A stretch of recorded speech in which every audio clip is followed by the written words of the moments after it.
assistance, Ivanka Trump. This breaking news coming just one day after the New York Times reported the inaugural committee is under criminal investigation for possibly taking illegal foreign donations. So that's the money coming in, and now this new reporting on the money going out. Out front now, one of the ProPublica reporters who broke the story, Justin Elliott, and former ethics lawyer for President George W. Bush, Richard Painter, who worked with President Bush on the second inauguration and was the one in charge of making sure that everything was, the rules were followed. So, Justin, let me start with all this reporting that you have. Okay.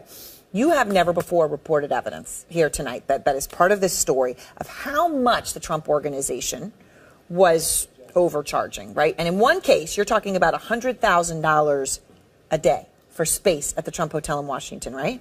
Yeah, so what we know is, what we didn't know before is that the inaugural committee actually spent a significant amount of money with the Trump Hotel, Trump giving money essentially to Trump himself. Right. What we also know, my colleague... Which, by the way, in and of itself would be problematic to a lot of people, but... Yeah, extremely unusual then you're in and of saying itself. On top of that... So my colleague from WNYC and I published emails showing that a top planner in the inaugural committee expressed concerns to several people, including Ivanka Trump, saying the rate that the Trump Hotel is trying to charge the inaugural committee is way too high, and essentially, she said, this is not going to look good when it becomes public. They were proposing to charge $175,000 a day for like a ballroom rental in the Trump Hotel down in Washington. We also didn't know that Ivanka Trump was involved in some kind of pricing negotiation between the inaugural committee on one hand and her company, the Trump Organization, on the other. And let's just be clear, this top event planner, Symphony Winston Wolkoff, she was saying $175,000 is out of control. 85 is what I would propose. I mean, just to give people a sense of how out of whack this was. Right, and it's not clear where they ended up. It's also not clear the total amount of money the Trump Organization ultimately got. But right. You know, another issue here is if they were overcharged, it could actually be a violation of tax law. Because Trump was an influential person in the inaugural committee, he's not allowed. His business is not allowed to be overcharging the inaugural committee for services. So there could actually be a legal violation here. And Ivanka Trump, you're saying, was in the middle, right? When there were these complaints about pricing, she's the one who came in between the person complaining and the hotel, correct? She's on the emails. Rick Gates, who is another figure in Trump world who's since pleaded guilty to conspiracy and lying, says in one of the emails, "Thank you, Ivanka, for the help on this." All right, so we learned last night the inaugural committee is also under criminal investigation, right? This is the foreign donors, the money coming in. The president's spokesperson responded, Sarah Sanders. She says this has absolutely nothing to do with Trump himself. Here she is. That doesn't have anything to do with the president or the first lady. The biggest thing the president did in his engagement in the inauguration was to come here and raise his hand and take the oath of office. Not true. You report, right, that he was repeatedly briefed on inaugural planning, which should surprise no one because this is the kind of thing that he loves to do. You actually have seen presentations that he was given. We're talking room renderings, whatever, floral arrangements. I mean, he knew what was going on. Yeah, I mean, and even before that, Donald Trump personally selected the people running the inaugural committee. At the top of it, his friend Tom Barrack, a wealthy businessman and fundraiser. And then during the planning process, there are presentations that my colleague and I have seen showing we're going to rent this room, this is what it looks like, in this building, this is where we're going to have a luncheon, this is where we're going to have a ball, that were delivered to Donald Trump himself. All right, well, let me bring Richard Painter in here. Richard, I mean, what's your reaction to this reporting? Well, it's a terrible situation. In the Bush administration, we kept very close tabs on the inaugural committee, even months after the inauguration, to make absolutely sure there was no self-dealing with those funds and no favorable treatment of government officials. We made sure the government officials didn't even get special souvenirs from the inauguration, because when you take funds for personal use out of a nonprofit, that's like taking money out of a church collection plate or the treasurer of a nonprofit, just skimming money off for himself or herself. That could be a crime. People go to jail for that. And then you have the tax implications. And furthermore, we're dealing with government officials here. Right. And it's absurd to say that the president doesn't know what's going on. The president is on top of this situation. And let me just, Richard, you know, when this comes, you're talking about the money going out of Justin's reporting. Now, also, you know, he's talking about that we now know the criminal investigation right on donors. We know that they raised $107 million from donors, and that's what prosecutors are now looking at. But of that $107 million, we to this day do not know where 40 million of it went. 40 million bucks, we have no idea where it went. How's that possible? And that's shocking.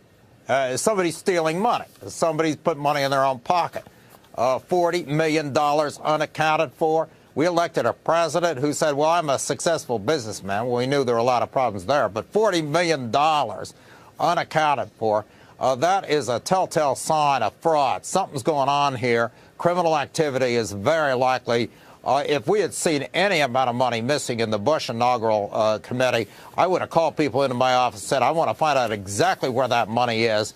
Better find out fast, because it could be a crime, what's going on here. All right. And there is a criminal investigation, as we said, just on the donations. And now with this reporting, you know, we see what happens here on the spending. We've also been hearing from the former FBI Director James Comey, who was, of course, fired by President Trump early on into his administration. He has responded to President Trump's tweet this morning, where he made a false statement about the FBI and the Russia probe. Comey writes in that tweet, "This is from the president of our country lying about the lawful execution of a search warrant issued by a federal judge. Shame on Republicans who don't speak up at this moment for the FBI, for the rule of law, and for the truth." Lynn, among Capitol Hill Republicans, there has been a remarkable amount of silence over all these recent developments in the Russia probe. Do you think that that's going to change anytime soon? I don't think so, because they want to try and there's enough tumult without them.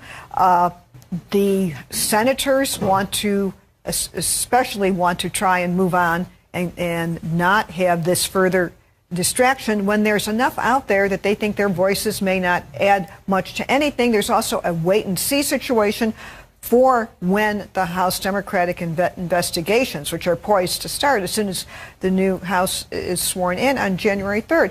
But this is a noticeable silence on the part of Republicans of all the turmoil of this week. There are multiple stories, chaos in the administration, the sentencings, the Zinke resignation, new chief of staff, the silence from Republicans on a variety of chaotic events, you know, from dealing with the fabrications that Comey wrote about to the list I just recited.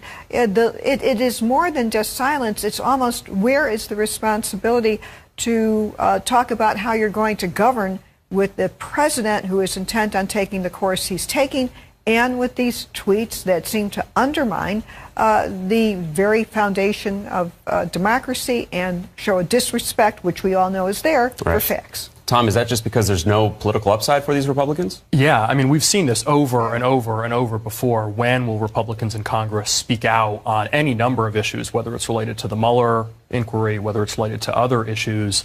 And you look at what's happened politically with the few Republicans who have kind of put their necks out there, Jeff Flake, Bob Corker. I think a lot of Republicans look at this and say there still is just sort of a huge amount of political risk and very little political upside at this point in kind of being the one to stand up and say someone needs to address what's going on here. And it's really almost the same ones that are willing to speak out to. You talked to Susan Collins. So the cast is very small of the Republicans who do say something. And Susan Collins, you know, from Maine, where the base isn't necessarily, where the Republicans there aren't necessarily reflective of the bigger base, and then the other Republicans who are willing to speak up are ones who might not be around much longer. One of the major revelations in the past week was Michael Cohen saying that he lied to Congress about the Trump Tower project, that the president had been updated about the Moscow Trump Tower project far beyond January 2016, when the first caucuses took place, up until June of 2016, when he was the presumptive Republican nominee. So let's listen to what Rudy Giuliani said about that Trump Tower Moscow project earlier today. Did Donald Trump know that Michael Cohen was pursuing the Trump Tower in Moscow into the summer of 2016? According to the answer that he gave, it would have covered all the way up to November of 2016. He said he had conversations with him about it. The president didn't hide this. They know. Earlier they had said those conversations stopped in January 2016.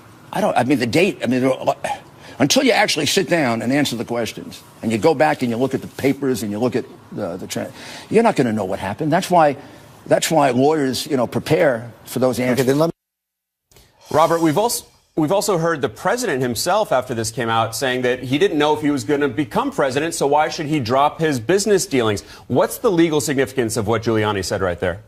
Well, to go back to your prior point, I fundamentally disagree with former Director Comey. I'm a proud Republican. I believe in law and the FBI and truth.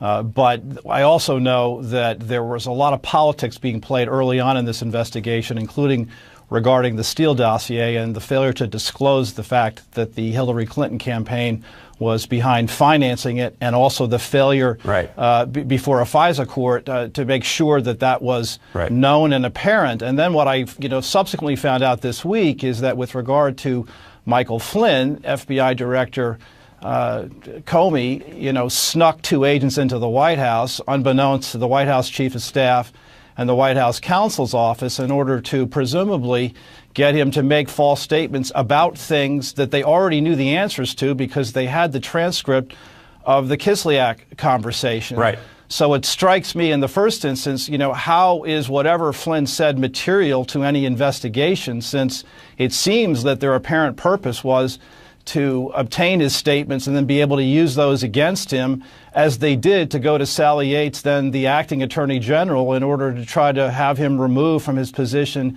as national security advisor. In other words, the intelligence community, what the president has characterized as the deep state, was out to get this guy. Now, I don't know. Well, but the Mueller team has also said Flynn that someone who ran an intelligence agency and someone who had been in the military for that long should have known better. And it's clear that he should have known that lying to federal agents was illegal. There's no legal requirement for the FBI to have advised him that lying under oath or lying before a federal agent is in fact a crime. So no one's trying to excuse the statements. Right. But you do have to wonder what was going on.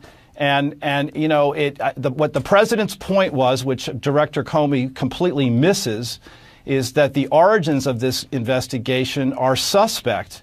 And that leads people to question whether or not politics are being played with a criminal investigation. And as I have said many, many times on many occasions, prosecution should not be politics or by other means. But Robert, can I get your legal reaction to what Giuliani said there, and how does that change anything in terms of the president's liability? Well, I have always wondered, given the fact that I think it was a surprise even to President Trump that he won the election, that making a claim with regard to Russia collusion in the summer of an election year, when it wasn't even clear that he would win the presidency, always seemed, in my judgment, to be a stretch. He didn't. The Trump campaign had nothing to trade with Russians because it presupposes that with the benefit of 2020 hindsight, that they were in a position to be making promises as to what would happen once the Trump administration took office. That presupposes that he was going to be elected, something that even they didn't believe. And then I look at your caption here about 6 different areas where the Trump administration is under investigation. I have to laugh because during the Clinton administration, there were 7 independent counsels in place, including my own with regard to Whitewater, which was just one of 7. So, I get the politics of this. But that doesn't negate the fact that those are still, those investigations are very much underway. If I can make a quick closing point, I know time is short. I think the point here is not a comparison between administration to administration, but I covered the Clinton White House, and you just cover these investigations as they come. I think that's the point for our listeners to absorb. It's not a comparison here. It's what's going on right now. It is what's going on right now, and it's where the river flows to. Thank you. That's an excellent point to end on. Lynn Sweet, Tom Kaplan, and Robert Ray, thank you very much for joining us. President Trump is nearing the end of his 2nd year in office, and he's also the focus of more than a half-dozen investigations. Now, let's say this. We don't know exactly how many there are, because some might not have been made public. Yeah, but here's what we do know that is under investigation right now. The Trump Organization, the Trump Foundation, the Trump Campaign, the Trump Inauguration, and the Trump Transition and the Trump administration. All 6 of those under investigation as we sit here with you. And now CNN has learned special counsel Robert Mueller still wants to speak in person with President Trump about obstruction of justice. His lawyers, of course, adamant that that can't happen. The president previously answered written questions from the special counsel. The president's attorney, Rudy Giuliani, tells CNN they are against it because they don't trust Mueller. Our next guest says President Trump is out of options in the face of these mounting investigations. Joining us now is Richard Painter. He's the former chief ethics attorney for George W. Bush and professor of corporate law at the University of Minnesota. Richard, welcome back to New Day. Let's start here with a pretty dramatic statement that you made this week, that you said it's time for President Trump's lawyers to negotiate a plea deal. Explain that. Well, the president has serious exposure to criminal liability on several fronts. He has the case, the investigation that's proceeding in the Southern District of New York surrounding the payments to porn stars. He has the even more serious situation with Robert Mueller and the Russia investigation and the president's obstruction of justice there. The New York Attorney General is coming after the foundation and may very well have other investigations of the Trump Organization. And, of course, he's going to have to deal with the United States House of Representatives Judiciary Committee in January. The president, at this juncture, really ought to consider negotiating while he has some negotiating power. The presidency offered to resign in return for reduced charges. His lawyer is already getting 3 years in prison for something that Donald Trump clearly told the lawyer to do. That in and of itself exposes the president to jail time. I think it is time for a comprehensive plea agreement. It would be a lot better for the country, for us to be able to move on, and for Donald Trump to negotiate now while he still has something to negotiate. He still has something to negotiate with, rather than waiting for the end of his presidency for all of these criminal proceedings against him to really turn up the heat. And he could very well send him to prison for a long time if he doesn't work this out. Do you get the sense, I think what's so jolting is when we put those 6 investigations that are going on right now up there, and you think about the time and the money and the energy that is going into this. Do you think President Trump will make it through his next 2 years? Well, that depends on what he wants to do, and also Congress. As I say, I think he ought to negotiate a plea deal, because it's going to be very, very bad for him in the criminal process as things move along. People are copping pleas. There are lots of guilty either pleas or convictions of his top people, campaign manager, deputy campaign manager, national security advisor, and so forth. So he's in deep trouble. But if he wants to dig in his heels and stay there, then we'll see what Congress wants to do. The Democrats may want to impeach him, and the Republicans have to decide whether to, I think, do the smart thing and ask him to leave, tell him to leave, and calm things down with Mike Pence for 2 years, or suffer through this. But it's turning into a national disaster. We've got the economy is on the brink of some difficulties here with the trade war heating up. Nobody really knows who's in charge in the United States. Speaking of being in charge and the economy, we're we got a couple of days left until this potential government shutdown, and this is the time at which the president decides to take the director of the Office of Management and Budget and making him his acting chief of staff. The question was asked of Sarah Sanders, will he continue to have both roles? And she said this: Mick Mulvaney will not resign from the Office of Management and Budget, but will spend all of his time devoted to his role as the acting chief of staff for the president. Ross Vought will handle day-to-day operations and run OMB. What's your reaction to that, to pulling, at the time that you're facing potential government shutdown, you're talking about the budget, pull the budget guy, move him to the chief of staff for as long as he can stay because he's acting? And is there any ethical concern about having both roles? Well, it's a disaster. There's complete chaos in this administration. And to have the government with $1 trillion budget and a potential government shutdown, and you don't have anybody really in charge over at OMB. You're just using somebody temporary at OMB, at the Office of Management and Budget, because you want to put the director of OMB over in the chief of staff's position because nobody else wants it, because nobody wants to work for this president. it's complete chaos in this White House, and putting that on top of all these investigations, something's got to get fixed very quickly, or we could be in serious trouble. The markets are getting nervous. The trade war is heating up. Now they're talking about shutting down the government. Why? Because the president doesn't get some stupid wall that he wants down on the southern border.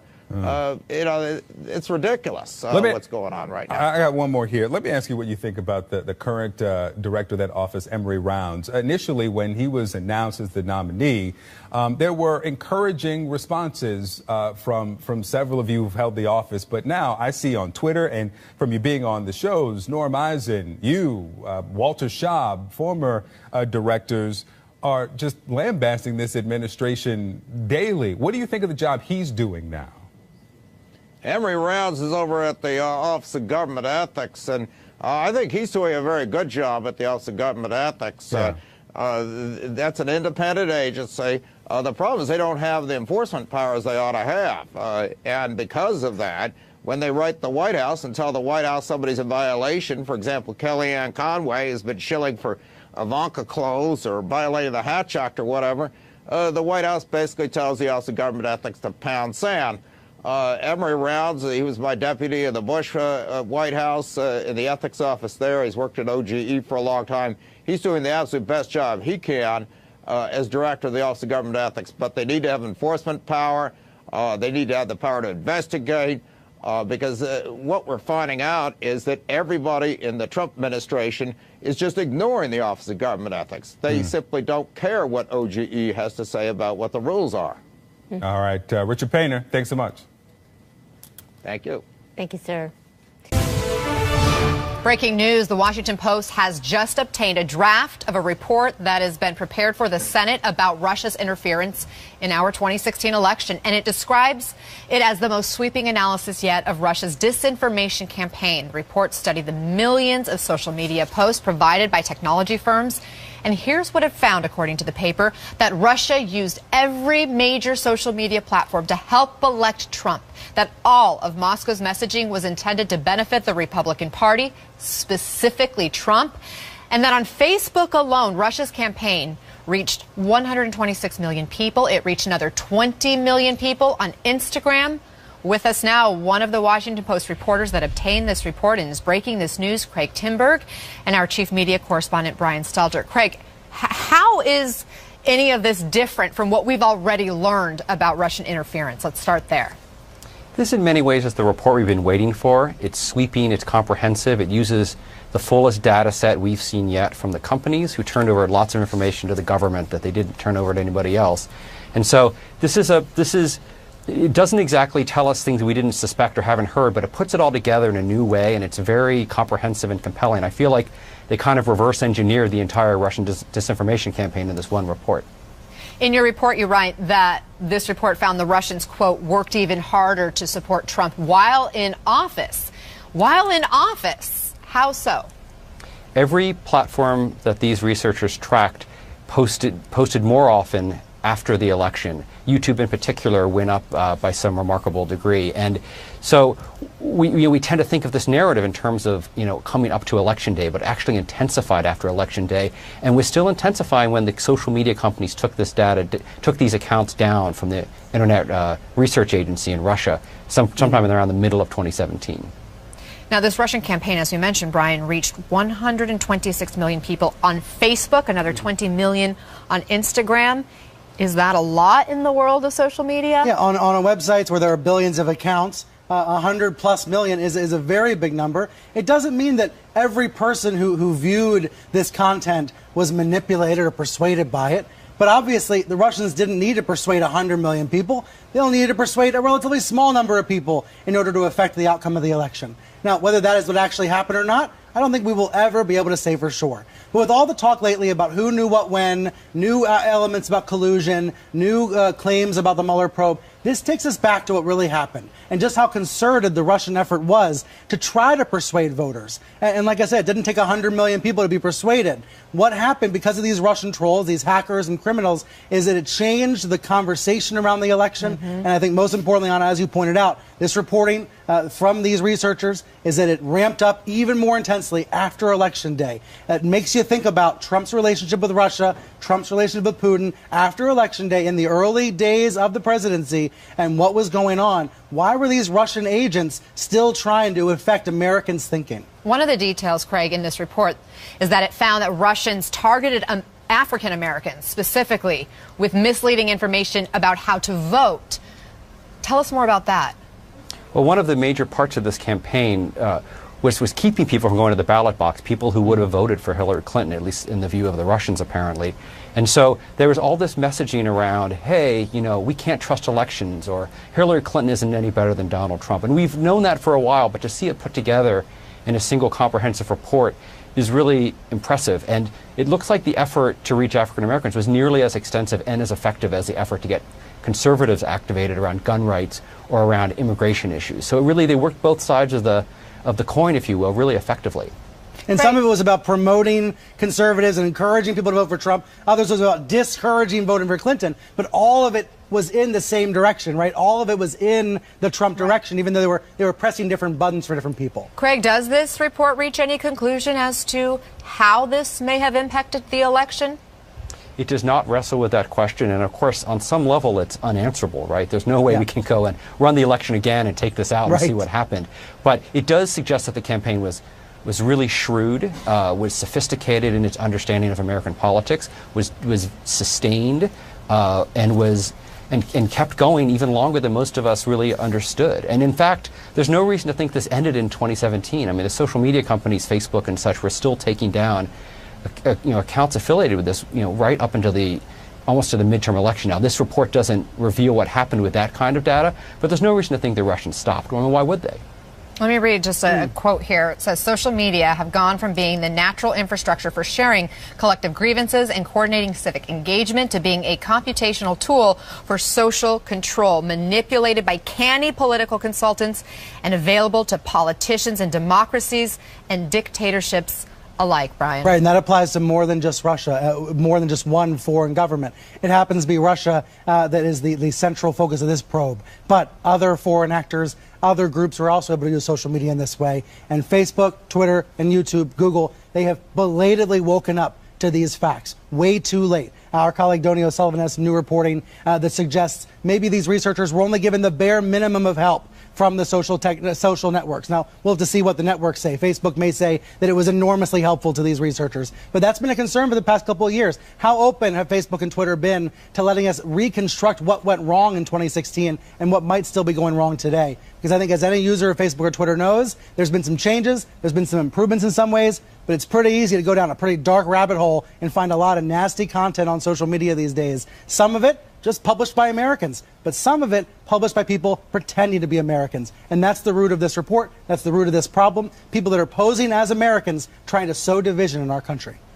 And Craig, as we point out, again, this report suggests that Russians didn't stop once Trump is in office. Do we have any indication if they're doing it right now? Look, there's every reason to believe that they are, but there's also a lot of reason to believe that they got more sophisticated. So as Brian points out, the researchers in the report take issue with how the social media companies handled the request by the government. Google in particular comes in for criticism for not being more open with its data around how YouTube was used. There's some fairly pointed language about that. But it's also true that the companies are doing more now. And it's also true that the Russians and others are presumably getting more sophisticated all the time. A lot of this, the ads on Facebook were paid for in rubles, right? The internet addresses were in St. Petersburg, Russia. It almost feels like the Russians weren't trying very hard to cover their tracks back in 2016. I think there's every reason to believe they're better at this now, and there's every reason to believe that it's still going on. And it's not something you can fix. It's only something you can manage. It's like a chronic condition. It's like diabetes. It's something you have to constantly be on top of and manage. And the question is whether these companies that really manage our digital lives are able to manage this misinformation problem. That's still an open question. Brian Stelter, Craig, thank you both. There's an urgent problem with no immediate sign of a solution. The federal government is set to run out of money on Friday, and Republicans and Democrats are again stuck. Now, that sticking point, the president's border wall. Some Republicans want a 2-week stopgap funding measure to buy more negotiating time. The White House does not. We're going to do whatever is necessary to build the border wall to stop this ongoing crisis of illegal immigration. And that means this is a very, if it comes to it, absolutely. This is a very fundamental issue. At stake is the question of whether or not the United States remains a sovereign country, whether or not we can establish and enforce rules for entrance into our country. The Democrat Party is a simple choice. They can either choose to fight for America's working class or to promote illegal immigration. You can't do both. Whatever is necessary, the White House says. Now, the top Democrat in the Senate this morning sounded equally unwilling to bend. President Trump should understand there are not the votes for the wall in the House or the Senate. He is not going to get the wall in any form. Joining me now are former Democratic Governor of Michigan, Jennifer Granholm, and senior political correspondent for the Washington Examiner, David Drucker. David, let me start with you. Our Phil Mattingly on Capitol Hill is saying that if the administration is ready to kick the border wall can down the road, that they wouldn't have sent Stephen Miller out there on the Sunday shows this morning. How dug in do you think this White House is on getting the border wall funding? Well, it's really hard to tell, Alex, because this president changes his mind from minute to minute. We think there's a deal. All of a sudden, there's no deal. He's going to shut the government down. He doesn't want to shut the government down. And I think that's because the president operates on instinct. And so I think we're going to have to see where he is later this week. What we do know is that Democrats do not feel any political motivation to try and deliver on what the president is asking for. And the Republicans simply don't have the votes. They don't have the votes in the House to do a Republican-only bill with $5 billion for the border wall. And when Chuck Schumer looks at the 2018 elections, even though Democrats did not win back the Senate, he won 2 seats, one in Arizona, one in Nevada. You have a lot of Hispanics there. Immigration is a very big issue there. You look at the House, they won 40 seats. And so as far as Democrats are concerned, the president's rhetoric and his policies do not work politically, and so they don't feel like they have anything to fear. Now, I think part of this might be the fact that a lot of voters, when they hear President Trump talk about the border wall and immigration, are conflating his rhetoric with those policies. So even though if we look at these policies in a standalone measure, they're going to do better for Republicans if you can take Trump out of it. You can't take Trump out of it. It reminds me of health care with President Obama when Obamacare was unpopular. And therefore, stalemate, I think, unless President Trump moves. Okay. Governor Granholm, let's listen to what Senator Dick Durbin had to say this morning quickly. It's entirely in the hands of President Donald Trump, and he bragged that this was his decision. I'll shut it down, he said. If I don't believe I can get my wall, my $5 billion sea to shining sea wall. So, Governor, as you hear there, Democrats are confident that the president will own the blame for this potential shutdown. Do you see that dynamic holding, and do you think it's a smart strategy? Well, the president has said, basically, I'm willing to take this on, sending out Steve Miller this morning, reinforcing that I'm willing to own the shutdown because he thinks it's a good political fight. But honestly, you look at the polling numbers on this, and it's really quite astounding. I mean, 69% of Americans don't think it should be a priority of Congress. 57% say Trump should be compromising with the Democrats over this. 60% of Americans don't even want a wall. So this is really a cruddy issue to shut the government down on if you choose to do that. Honestly, I think what Congress is going to do, and David, I'd be interested in your opinion on this because you're right there in D.C., but from my experience as a former governor working with a reluctant legislature, I think that the most likely outcome is a punt to the next Congress. You've got all of these members of Congress who lost in the House and who aren't even showing up for votes, and this would be a super hard vote. So why would they come back in town to do that? I don't know. I think it's leaning toward a punt to the next Congress. And if they do that, then Trump would be super smart to offer a compromise in the House, similar to the compromise that the Gang of 8 passed in the Senate in 2013 on a comprehensive immigration reform bill. David, your thoughts? Well, look, I think the president had 2 years to try and deal with this in a comprehensive fashion, and for some reason he chose not to, which I think is really interesting given that immigration was a signature issue. He said he wanted to own the shutdown. He sent Stephen Miller out there, his #1 immigration restrictionist in the administration, to say that the president's not going to back down. So if the president backs down later this week, I think that's going to signal to the Democrats that they can really take the offensive in negotiations in January. One thing will change, though, in January. Democrats will run the House, and they're going to be responsible for getting the government open on a compromise basis with the president. So it's not going to be as easy for them to say no and then just say it's up to Republicans because they're running everything. And that will change some of the tenor of these negotiations. But, you know, as we all know, in terms of the politics of this, it depends on who the public blames. But the governor's right. The polling on this and the after-action report on the midterm elections shows that the president's rhetoric and policies did not inspire votes. And that's why I think that the Democrats are on the offensive. They feel like they're in the right position here.